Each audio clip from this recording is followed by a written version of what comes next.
It's funny how Trump claims that all Democrats hate Israel, while Trump likes to read books by Hitler and has a large Nazi base supporting him. Like, he's the one that hates Israel and Jewish people. Tonight, former President Trump casting his primary ballot in Florida, doubling down on remarks Democrats are slamming as anti-Semitic. The Democrats have been very, very opposed to Jewish people. That's true, and to Israel. All you have to do is look at Senator Schumer. What he did with Israel is a disgrace. After What Schumer did with Israel is disgrace. What just be opposed to Bibi Netanyahu, a lot of other Israelis in the Israeli nation. Like, how's that disgraceful to be against a leader? Makes no sense whatsoever. And what about all the Democrats that support the Israeli nation? Like, what is he even talking about? Senate Democrat Chuck Schumer blasted Mr. Trump earlier today. The former president's comments were utterly disgusting and a textbook example of the kind of anti-Semitism facing Jews, pushing the dangerous anti-Semitism trope of dual loyalty. The firestorm began overnight when Mr. Trump was asked about Schumer's recent rebuke of Israeli Prime Minister Benjamin Netanyahu, who Schumer said should be replaced in new elections. Why do the Democrats? Yeah, and there are tons of Israelis calling for Bibi Netanyahu to be replaced. Democrats hate Bibi Netanyahu.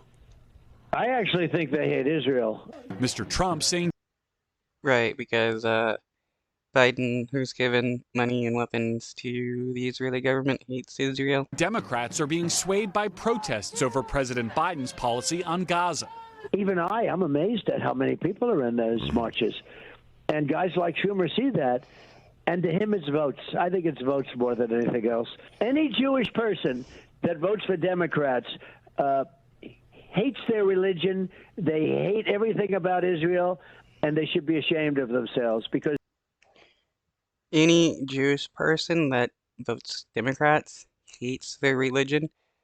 How does that make any sense? What, voting Republicans, you love your religion and love yourself, when the right wing is full of Nazis and stuff? That's hilarious. I mean, look at Kanye West. He went out and proclaimed his love for Hitler, and the right wingers rejoiced over it. Israel would be destroyed. The remarks quickly condemned by the Anti-Defamation League, whose CEO called them defamatory and patently false.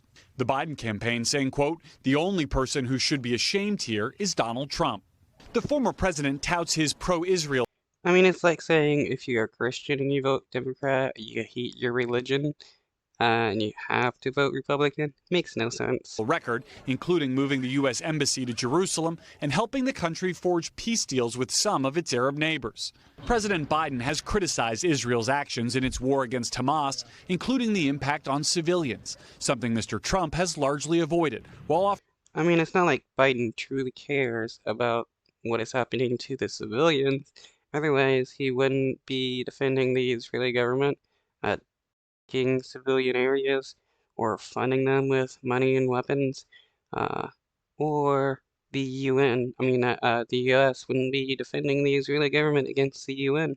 Offering few substantive policy differences. Well, I think you have to finish it up and do it quickly and get back to the world of peace. Garrett, we're also learning more tonight about that recent phone call between President Biden and Prime Minister Netanyahu.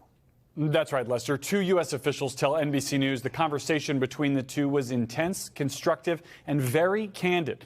Netanyahu brought up that criticism from Senator Schumer, and the president, who has publicly praised Schumer's speech, told Netanyahu the White House is not looking to oust him from power.